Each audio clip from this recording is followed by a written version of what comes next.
बिस्मिल्लाहिर्रहमानिर्रहीम अस्सलामुअलैकुम। दोस्तों, आज की इस वीडियो में हम मिर्गी के लिए इस्तेमाल होने वाली एक बहुत ही मशहूर मेडिसन टैगराल के बारे में बात करेंगे।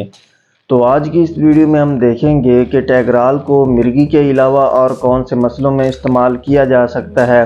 इसके अलावा इसके मार्केट में कौन से ब्रांड्स मिलते हैं, इसके अंदर कौन सा एक्टिव इंग्रेडिएंट मौजूद है, इसके यूजेस क्या हैं, डोज क्या है, साइड इफ़ेक्ट्स क्या हैं, और वीडियो के आखिर में हम जानेंगे कि वो कौन से पेशेंट हैं जो कि टैगराल को इस्तेमाल नहीं कर सकते। तो दोस्तों, वीडियो को शुरू से लेकर आखिर तक ज़रूर देखें ताकि कोई भी इंफॉर्मेशन मिस ना हो, और वीडियो को लाइक ज़रूर कर दें ताकि ये ज़्यादा से ज़्यादा लोगों तक पहुंच सके। तो सबसे पहले बात करते हैं टैगराल में मौजूद एक्टिव इंग्रेडिएंट की। तो इसके अंदर कार्बामेज़ेपिन एक्टिव इंग्रेडिएंट पाया जाता है। कार्बामेज़ेपिन जो है ये टैबलेट और सिरप दोनों फार्म में मिलता है। यहाँ पर हम सिर्फ टैबलेट फार्म के बारे में बात कर रहे हैं। इसकी स्ट्रेंथ की बात की जाए तो इसकी टैबलेट जो है ये 200 mg की स्ट्रेंथ में मिलती है। मार्केट में इसके ब्रांड्स की बात की जाए तो ये आपको टैगराल के अलावा एपिलेक्स के नाम से मिल जाती है, एपिटैब के नाम से मिल जाती है, टेरल के नाम से मिल जाती है और सीजोनिल के नाम से मिल जाती है। ये इसके चंद मशहूर ब्रांड्स हैं। इन नामों से आप इसे मेडिकल स्टोर या फार्मेसी से परचेज़ कर सकते हैं। अब बात करते हैं इसके यूजेस की, मतलब आप इसे कौन कौन से मसलों में इस्तेमाल कर सकते हैं। तो सबसे पहले इसके मेन यूज़ की बात करते हैं। तो इसे आप हर किस्म की एपिलेप्सी यानी हर किस्म की मिर्गी में इस्तेमाल कर सकते हैं, सिवाय दो किस्म की मिर्गी की अक़साम में इसे इस्तेमाल नहीं किया जा सकता। तो इनमें एक तो एक कंडीशन जिसे मेडिकल टर्म में मायोक्लोनिक सीजर्स कहा जाता है। ये एक ऐसी कंडीशन है जिसमें पेशेंट को बिल्कुल मुख्तसर वक्त के लिए मसल्स में झटके से महसूस होते हैं, इसके बाद पेशेंट ठीक हो जाता है। तो इस कंडीशन में यानी मायोक्लोनिक सीजर्स में टैगराल को यूज़ नहीं किया जा सकता। इसके अलावा इसे एब्सेंस सीजर्स में नहीं इस्तेमाल किया जा सकता।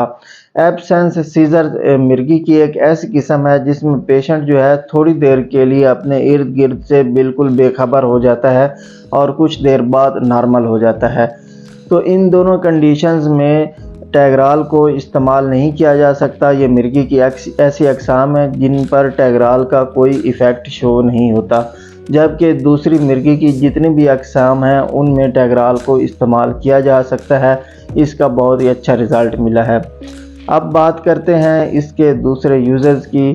तो इसे बाइपोलर डिसऑर्डर में यूज़ किया जा सकता है। बाइपोलर डिसऑर्डर एक ऐसी कंडीशन है जिसमें पेशेंट जो है इसका मूड जो है ये अचानक से चेंज होता रहता है। पेशेंट अचानक एक्साइटेड हो जाता है, बहुत ज़्यादा पुरजोश हो जाता है, बहुत ज़्यादा खुश हो जाता है। तो बाज़ औक़ात वही पेशेंट जो है बहुत ज़्यादा डिप्रेस हो जाता है। तो इन दोनों कंडीशंस को कंट्रोल करने के लिए इसको इस्तेमाल किया जा सकता है। इसके अलावा इसे डायबिटिक न्यूरोपैथी में इस्तेमाल किया जा सकता है। इसके अलावा टैगराल को डायबिटीज़ इंसिपिडस में यूज़ किया जा सकता है। ये एक ऐसी कंडीशन है जिसमें मरीज़ को यूरिन के अंदर शुगर आना शुरू हो जाती है, यूरिन बहुत ज़्यादा आता है। इसके अलावा टैगराल को पॉलीयूरिया में इस्तेमाल किया जा सकता है, मतलब ऐसे पेशेंट जिन्हें पेशाब बहुत ज़्यादा आता हो उनमें इसे इस्तेमाल किया जा सकता है।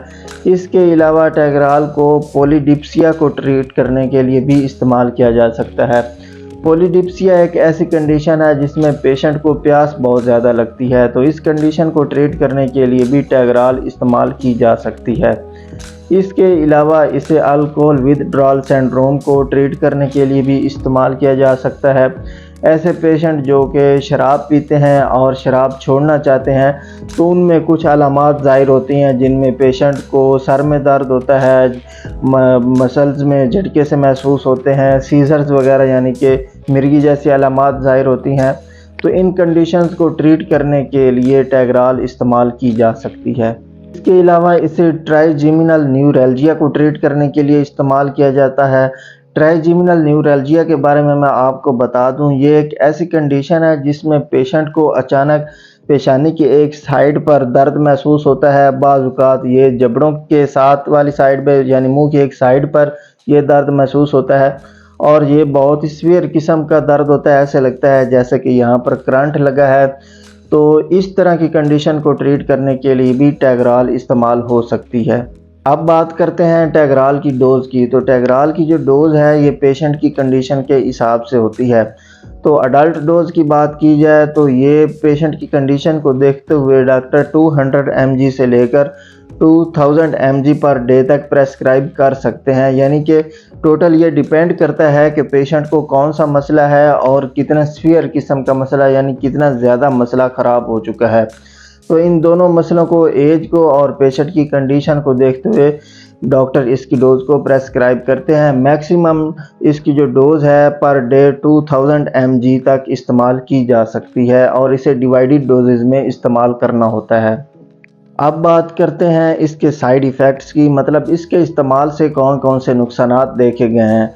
तो आम तौर पर इसके इस्तेमाल से जो ज़्यादातर नुकसानात देखे गए हैं वो ये हैं कि एक तो पेशेंट को कुछ ब्लड डिसऑर्डर्स ज़ाहिर होते हैं, मतलब पेशेंट में ब्लड की कमी शुरू हो जाती है, खून की कमी जिसे आप कह सकते हैं, या फिर कुछ ख़ास किस्म के ब्लड डिसऑर्डर होते हैं जिनमें ब्लड जो है वो सही तरह से बन नहीं पाता, या फिर ब्लड जो है उसमें कुछ ऐसी तब्दीलियां आ जाती हैं कि उसका जो फंक्शन है वो डिस्टर्ब हो जाता है। इसके अलावा दूसरे साइड इफ़ेक्ट्स की बात की जाए तो इसमें स्टमक डिस्टर्ब हो जाता है, नौजिया और वोमिटिंग का मसला बन सकता है। इसके अलावा पेशेंट को सर में दर्द हो सकता है, ड्रोजीनेस यानी कि सुस्ती वगैरह आ सकती है, नींद आ सकती है।